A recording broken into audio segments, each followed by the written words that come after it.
Hi kapatid! Simpleng kahanin at simpleng ingredients ba ang hanap mo?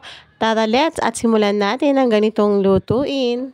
Sa mga lyanera na ating paglulutuan, maglagay tayo ng sugar at i-caramelize natin ito sa mahinang apoy. After natin makaramelize ang ating sugar, iset aside muna natin mga kapatid. Sa isang mixing bowl ay pagsamahin natin ng egg, condensed milk, evap milk, at ang coconut milk. Mix natin until well combined. At i-add natin ang glutinous rice flour. And mix lang natin kapatid until no lumps. Gagamitin tayo ng salaan para sure na walang buo-buo na flour. After sala, ilagay na natin sa ating mga lyanera at steam ng 40 minutes in low fire.